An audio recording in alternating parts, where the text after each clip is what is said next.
Hey guys, the judge adopted her tentative ruling in the motion for limited discovery in the Manson versus Wood Gore case. So let's get into that in a little more details now that we know what we're really looking at. I thought I would cover some things that were brought up in comments and questions that weren't answered in the videos yesterday. First, we'll talk about the judge a little bit and her background and what she has to say on these type of cases to the degree it could find it. Also, what the order is, what it really means, what's going to happen next, what are the potential ramifications of the order, how can it affect the case, and what's probably going to come out of it. So let's start with the judge, who is Teresa Budette, and she's been on the bench since 2008 when she was appointed by Governor Schwarzenegger. And she's been she was a practicing attorney well before that and did a lot of business litigation.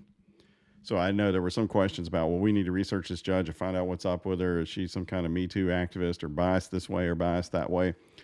When we talk about the order, I think I'll make it clear, but I'll say here, there's nothing in what she's decided here to me that indicates one way or the other that she has particular feelings on this lawsuit. Instead, she's trying to apply a law that the duly elected representatives of the people of California passed into law that is supposed to restrain lawsuits that involve speech. So she didn't make that up. That's what she's dealing with. And there are certain parameters that she has to review when she's deciding that. And she's a human being like everybody else. So she has to weigh things and try and come to the best conclusion she can. And she didn't exactly split the baby in the middle on this one, but she at least took a leg off of it and gave it to one side. So it wasn't a complete victory in either direction. Let's look at some things that she said. She wrote an article in Advocate magazine and made a couple of comments on things that at least are at issue in this case. So she notes that there's no requirement to meet and confer regarding anti-SLAPP motions or summary judgment motions, but why not give it a try? And here what she's saying is the parties should get together and talk about what's at issue or could be at issue for anti-SLAPP and see if they can resolve that. See if they can take out of the complaint what would be making it a SLAPP type lawsuit and avoid the necessity of having the motion heard by the court in the first place, because she notes this takes up a lot of judicial time and also costs people a lot of money.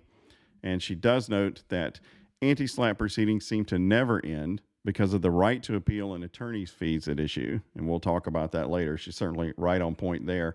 Those two things make this a major roadblock for the progress of cases. The anti-SLAPP motion's a major roadblock, which to some degree it was intended to be, right? So what she's saying is if you can figure this out before you come to court, do it, because once you go down this road, you've got expensive motion practice, you've got appeals, you've got attorney fee awards, you've got a lot of things that happen. And of course, that's just getting started in this case. She also talks a little bit about discovery, okay? And that, of course, was what this motion was about, a motion for limited discovery prior to the anti-SLAPP motions being heard. It's not to do with discovery in the case after that happens. And she says that phasing is a big part of the disputes that she sees. For example, a party might be seeking Me Too evidence, but the ask is so broad the defendant just decides to say no. If the parties can compromise and stipulate to a first round that's narrowly tailored without waiving the right to a second round, maybe they never have to go in front of the court for a decision at all.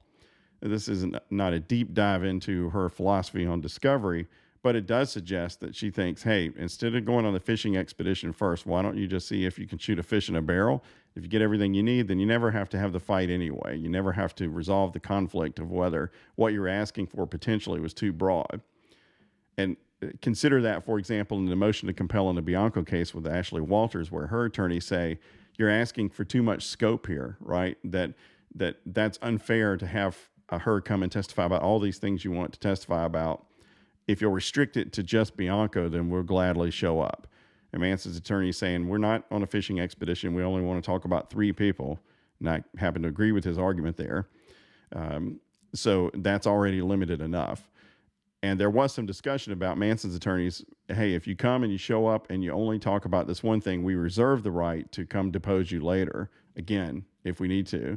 And Walter's attorney said, no, we're not going to do that. We're not going to show up for just part of this and then maybe have to come back again later. So they're rejecting what the judge is suggesting here, which is allowing the discovery to go forward on a limited issue. And then if you need to fight later, fight later. Given how important probably what Manson's asking for is in this Bianco case from Walters, I can see why they would want to go ahead and have that dispute. And that's why you have judges. You're not always going to agree. If you were going to agree, you wouldn't be in court in the first place. and the judge has to settle these kind of disputes sometimes, even though parties can work it out. When they don't, that's what the judge gets paid the big bucks for. Finally, she notices too that in her whole article is about that attorneys, parties should meet and confer. They should do it in person where possible to the closest degree, even with the COVID situation, because that's where the human connection occurs. You can read other people better. You can read the judge better. And if you're going to make your way to settlement, those things help get you there. Completely agree with her on that. So if you and your opposition have been meeting and conferring since the beginning of the case, etc., the likelihood that settlement will be reached is greatly increased, and sooner too. And that's true because cases, especially if you're an attorney with a lot of cases, they move along with the life of their own. You're billing, motions happen, things happen, and there's not a lot of energy put into settling the case, even in jurisdictions that have mandatory mediation. A lot of times that first mediation doesn't result in a settlement. But what it does do is force the parties to consider each other's sides and see whether there can be a common ground achieved. So I appreciate what she's saying here. That's right in line with mainstream logic for judges, I think, and a good suggestion for the parties. That's something that she's put out in public that tells a little bit about anti-SLAPP and her theories on discovery. I thought it would be useful to share that. And we'll talk about what her decision criteria is when we move into the order itself. So back to the order that was issued yesterday. Manson had requested certain discovery, 5 depositions, prior to the court's decision on the anti-SLAPP motions, and asked the court to put the anti-SLAPP motion hearings off until that discovery could be conducted and then the briefing occurs. That's what was decided yesterday and nothing else. So he only got one of those depositions, and then on a limited scope, and that's the deposition of Ilma Gore on the issue of her state of mind and intent when she was talking about the groupie video. That's the discovery the judge is going to allow. That's far short of what, of course, Manson wanted. So what does that mean? What did the judge do there? Is she crazy? Is she off the chain? Is she take time out from holding a sign up saying, believe all women to come in and issue this ruling? It's none of that, right? Because in an anti-SLAPP motion, the situation is, first, the defendant shows that the conduct that they're saying is subject or protected by the statute is protected by the statute, some kind of free speech situation, something like that. If they're successful in doing that, the plaintiff has to show that the plaintiff has a likelihood of success on the claim, can demonstrate a likelihood of success on all the critical elements of the claims that are being attacked by the anti-SLAPP motion. That's what will happen when the motions are heard. Now, once this motion is filed, California law provides that discovery is stayed. There's not supposed to be any discovery until the motion is heard by the judge and decided. The point of that is discovery is very expensive. Depositions, travel, preparation, witnesses, all that stuff. So the idea behind the anti-SLAPP is if the plaintiff can't show they have a meritorious case, then it gets dismissed and the defendant doesn't have to go through all the expense of discovery. The point being that an anti-SLAPP case is one where the defendant is saying you're trying to chill my free speech. And that's the law at stake. The judge didn't create it. It is actually there. So in theory, you shouldn't get discovery, right? That's the whole point of having a discovery stay. Why would you have a discovery stay if all you needed to do was ask for discovery and the judge should just give it to you? So that's not really how that works. So Manson was behind the 8 ball from a statutory perspective right off the get-go and is asking the judge for good cause to allow certain limited discovery. Now, Manson's attorneys knew this, of course, and they made a chart saying this is all we want, just these few things on these few issues. Can we have that? I was skeptical to begin with that the judge was going to let them fly around to Florida and New York and things like that before hearing these anti-SLAPP motions. That seems pretty burdensome. Again, I think I said this yesterday. I was kind of surprised that Manson didn't get at least some of the discovery on Evan Rachel Wood, but you could see that either way, and the judge saw it as, no, you need to just show me what your case is for purposes of this motion. The law doesn't say you get to test the allegations at this point. You don't get to contest evidence back and forth. So if that's what you're trying to do with this discovery, that's not what lifting the stay is for. So I'm not going to do it. Now, obviously, Manson disagrees with that, but at this point, he's going to have to move forward with what he's got and brief up the anti-SLAPP motions, his opposition to those for the hearing that's going to be on December 1st. So we'll move on to now what the judge talked about in her article in Advocate Magazine, which is the attraction of anti-SLAPP motions for the purpose of shutting a case down, attorney fee awards, appeals, and what it can actually do in a case. What will her decision in December do to this case? So first, one of the reasons why it's fun for the whole family if you're a defendant is the statute says if a defendant prevails on an anti-SLAPP motion, they're going to be awarded attorney's fees. So you're going to get paid for your trouble of making this motion. That's contrary to normal American practice where each side bears their own cost. There's always exceptions to that, and this is one of those. So if Manson were to lose the anti-SLAPP motion, he would also be faced with an award of attorney's fees that he would have to pay the defendant's counsel for their time and effort in making this motion. So that's a big up for them to do this. The other thing, of course, is it does stop the case for quite a long time. I mean, this case is basically on pause until December when the judge decides this. So it's also a benefit to them, aside from the merit of the motions that they're making. So the attorney's fees is a big deal. The second thing is the appeal. So if the defendant's motions to strike are allowed and the claims are knocked out, or if it's denied, either way, the losing party can appeal. So what happens then? Essentially, the case is stayed. California law says the case for these purposes is going to be stayed. There can be certain situations where the case could go on if there are unconnected causes of action and things, and the judge would have some discretion for that. And there are two causes of action that aren't at issue here, but the sensible thing for the judge to do is if either party appeals is to stay the whole case because it is all interconnected, right? So then the case has to go up to the Court of Appeals and wind its way through there, and it's on a slow boat for quite a long time. So that's probably going to happen. If you're the defendants and the judge denies your motion, why in the world would you not appeal and keep this case stopped? But one of the obvious tactics of the accusers in this case is to try and keep Manson from, in an orderly fashion, using all these cases to help bolster his general narrative. Discovery from this case to help in this case, this witness from this case to help in that case. They don't want to cooperate into that, nor do they want to face being defendants in this lawsuit. So an appeal to me would be a natural thing for them to do. Likewise, if you're Manson and these motions are granted, do you not appeal and just go on just the two computer claims? Maybe you do. Maybe you do that. But you just lost your two biggest claims and the whole narrative.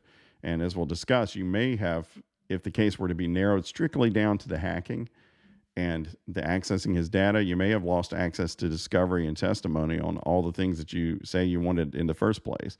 This FBI letter, the whole narrative about abuse and all that stuff. How does any of that have to do with whether his data was accessed and improperly used? That's a much narrower issue. And the judge, it seems to me, is not somebody who's going to allow you to explore the whole universe of things you could possibly talk about if your claims are that narrow. So if I were Manson, I probably would appeal there too to try and get back the original claims that I had. So both parties, I think, have a stake in appealing if whichever way the judge were to go on this. And that's going to shut the case down basically almost to a certainty for quite a long period of time. So let's get in a little bit into what are the ramifications of these motions to strike. What is at stake? What happens if the motions are granted or if the motions are denied or something in between in a baby splitting manner? So there are 4 causes of action in the complaint. There's intentional infliction of emotional distress, there's a defamation claim, and then there's the 2 claims related to the computer impersonation and hacking stuff. So the first claim, intentional infliction of emotional distress, that's made against both defendants. The second claim, the defamation claim, in the complaint, when you read it, appears to just be addressed to Gore because she's the one who made the statements about Groupie. However, Manson has contended in court that his allegations of conspiracy also would make Wood liable for that. So she's having to contest that as well, even though on the face of the complaint that wasn't apparent. That's the status of the case right now. So those are the 2 claims first, the intentional infliction of emotional distress and defamation, that are contested in the anti-SLAPP motions to strike because they both involve speech. Whether you agree with it or not, that's not really the point. The point is they do involve speech. I think we can all agree on that. And therefore, the motion is applicable for the judge to decide. And the judge will have to decide whether this is speech that comes under the protection of the anti-SLAPP motion, and then if it is, whether Manson has shown a likelihood of success on those claims. If he has, the claim should go forward. If he hasn't, they should be dismissed. Either way, the 2 claims about the computer stuff, they're not subject to the motion to strike, so they would survive any ruling on that, and the case would go forward. Now, they're going to be contested later. It's not that the defendants are conceding that. It's just those aren't speech-related things, so they're not subject to these motions to strike. So the case will progress either way. So the intentional infliction of emotional distress claim has some elements of speech in it. The defamation is obviously a speech-based situation. And Wood and Gore's attorneys are saying, hey, that's all protected under the anti-SLAPP statute, and Manson can't show that he's got a likelihood of success going forward on this, and so these claims should be struck. Now, the judge in her ruling yesterday didn't decide any of that, but she did, again, as I said, I think in the early videos, tip her hand on how she's feeling about this. For example, on the defamation claim as to Wood, she seemed very skeptical of the Manson attorney arguments that the complaint successfully alleges conspiracy as it relates to defamation. That's essentially conclusory is my reading of what she says. It did seem to be kind of shoehorned into it, so I get where she's coming from. And I would view that as a potential that would be dismissed out of the lawsuit for the defamation claim to the degree that she was actually alleged to be responsible for it in the first place. On the intentional infliction of emotional distress claim, the judge indicated a skepticism that the comments used for the alleged recruiting, that those things were extreme or outrageous, and that anything that was said would meet this level of extreme and outrageous conduct necessary to support an IIED claim. So again, it can't just be that they did this stuff, that they had this, whether you view it as coordination or conspiracy, whichever one you call that, it kind of tells how you feel about it. Even if it's a conspiracy and it were bad and intended bad and all that, for an IIED claim, the actions have to be extreme and outrageous outside the bounds that a civilized society can tolerate. It's supposed to be really bad stuff.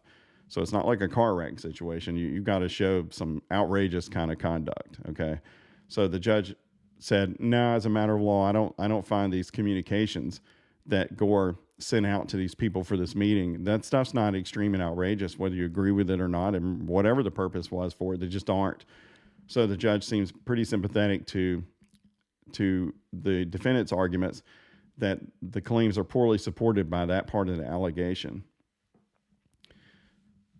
So what happens in December when they finally get to hear this? Well, the good news for the Manson people is if the judge is tipping her hand on how she feels about these claims going forward, that's good for Manson in the sense that he can see where the judge's thought process is and tailor his opposition briefs that will come in November, I think, to address the judge's concerns. So if he's got any more evidence he can bring up, he's going to, he knows which holes to hit, right? Then second to that, if he's got better legal arguments and things that could address what the judge apparently has concerns over, he can do that as well. On the flip side, of course, for the defendants, they can see, hey, the judge is liking this argument we made, this one's a winner, and they can tailor their argument to those things as well. So the discussion of the facts and allegations and things by the judge, if I'm the attorneys, that's insight for me on how to prepare for the December 1 arguments, which actually will decide what happens on these claims. So if the motions to strike are granted, let's say in full first, then that would mean the IIED claim and the defamation claim, they're gone as to both defendants. No arguments, they're just gone. So that would only leave the computer hacking and access claims. And let's say for some reason nobody appeals this and so the case is going forward.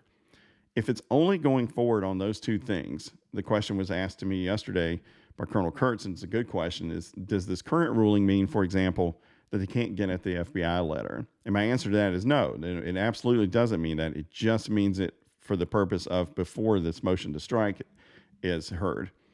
But if the motions to strike are granted and all of the claims are knocked out, then it is hard to see how the FBI letter has anything to do with whether he was hacked and also whether his information was improperly accessed. You just need to show the hacking and access, right? This doesn't seem the kind of judge who's going to say, well, even though I threw out all these other claims and now you're limited to these computer claims, I'm still going to let you get into all this other stuff that doesn't have anything to do with these claims. I'm going to let you just talk about all the claims I already threw out. I don't think that happens. So if the defendants are fully successful, it probably does knock out a lot of discussion that they were hoping to avoid, the defendants, right, the FBI letter, and it would hurt Manson's ability to show the full range, I think, of credibility issues that he feels like they have. And certainly that's my perspective on the FBI letter. Like, it's really bad for Wood's credibility unless she has some explanation, which has not shown up yet. I have to say, if her attorneys are successful at knocking this FBI letter and the things around it completely out of what's relevant for this case, that is fine lawyering, right? Because it's a bad thing for her as it currently stands. And they've been navigating that carefully with the current filings, her current attorneys. And if their arguments are successful, well, whatever they're charging, they're worth it. So let's say on the flip side that the judge says, nah, this stuff is inside the scope of the anti-SLAPP, but Manson has convinced me that he's got enough to go forward with these claims. Let's get this case rolling. And again, let's say for whatever reason, nobody appeals. Then what happens? Well, it's FBI letter day, right? So they're going to notice the depositions of Wood. Can't dodge it at that point. They're going to notice the fuller deposition of Gore.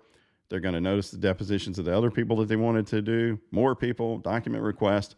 Everything's at play then, right? So if the judge denies the motions to strike, then the full discovery on all of it would occur. Again, it's assuming nobody appeals. So another interesting thing that could occur if nobody appeals and all that is that because of the statute of limitations change in California, and that they changed the statute of limitations out there faster and more often than the weather seems to change, there is the possibility that Wood could file a counterclaim against Manson. And if you want to hear about that, then I would direct you over to the videos that Colonel Kurtz had with Andrea Burkhart, where Andrea discussed the ramifications of a counterclaim, that it could occur. The upsides for Wood, if she did do that, I think are obvious. Obviously, she'd be potentially putting liability on Manson, and she'd be fighting back with her own narrative. There are also downsides to it, too, that she would be opening herself up for discovery on the damages that you have to plead or should plead if you're claiming you're a victim of abuse. So there are pluses and minuses. Andrea went over that, and I would suggest hitting those videos if you want to know more about that. By tomorrow, maybe they'll change the statute of limitations again. Who knows what they're going to do out there. They constantly seem to be doing that. But there is also the potential that the judge could do something in the middle, as she did on the discovery, the splitting the baby. And would she do it here? Yeah, I think there's a good chance of that. So, for example, the judge seems very skeptical that Wood could be liable for the defamation claim. It was made relative to what Gore did, and there's only a little bit of conspiracy allegations really around that. And the judge seemed to say, I don't think that's enough to loop Wood in. So, for example, Wood may be out of the case because the judge says you haven't shown me a likelihood of success as to Wood, but I will leave it in on Gore. I think that's the likely result on the defamation claim. And maybe the judge throws out both or one or the other of the IIED claims. But either way, you can have some kind of split like this, right? And in that case, you just have to wait and see what it is to see how it impacts the case. Because we've already said if Manson is fully successful, he gets everything he wants, all the discovery and stuff. If he's fully defeated, the case is probably limited and he's not going to be able to do that. And if something occurred in the middle, you'd really have to see what it is to see whether it would impact the scope of the case substantially as to what Manson wanted to do with it. And we're not going to know that until the judge decides in December. But again, I think what is likely to happen is whoever loses here files an appeal to protect their position, and then the judge says, well, that's staying these elements of the case, so I'm staying the rest of it too, because that only makes sense. And then the whole thing is suspended until the Court of Appeals deals with it. All right, so to wrap this up, the judge says, hey, do this deposition of Gore. Come back to me on the 1st of December. We'll hear your motions. Manson will be able to brief opposition to those motions in November, and we should see that. That should be public documents. So that's what's going to happen in this case. Later this week, end of the week, in the Ashley Smithline case, her attorney's motion to withdraw is going to be considered by the federal judge and decide whether the attorney can get out or not. All Manson has filed in that case is a request that they be provided with current contact information of Ashley Smithline in the event she doesn't have another lawyer by the time this hearing occurs. That's extremely reasonable. If she wants to be pro se, you got to be able to be contacted by the other side, right? So that should, if she refuses to do that, it could throw a wrench in her attorney being able to withdraw, but it's possible by the end of the week she'll show up with a new lawyer or agree with that. We'll find that out, I guess, Friday or shortly thereafter. On October 12th, in the Bianco case, there's a motion for sanctions. That's all under seal. On October 19th, there's the motion to compel Ashley Walters to attend her deposition. We'll see whether the judge does that. Probably will. There may be some limits put on the scope of that deposition, but there should be an order to compel entered at that point. If they don't agree, work it out beforehand. There's also the motion to dismiss the new claims that Bianco made on the Deftones matter. The court has taken that under advisement. I doubt they'll be dismissed, but there's no decision on that either way. It's been pending for quite a while. In the Jane Doe case, there's a dispute between the plaintiff and the defendants on the level of confidentiality during the discovery process, the depositions and things like that. I don't know if they've tried to work that out further or not. They both had proposals to try and come together on it. Maybe that'll get settled out. To me, they didn't really seem that far apart. And that's what's going on in all the cases so far. Hopefully that at least clarified a little bit, maybe more of what this order was about, just the discovery before the anti-SLAPP motions, and now what really will happen. The real fireworks will be the 1st of December when something material happens in the case. That's it. Thanks. Bye.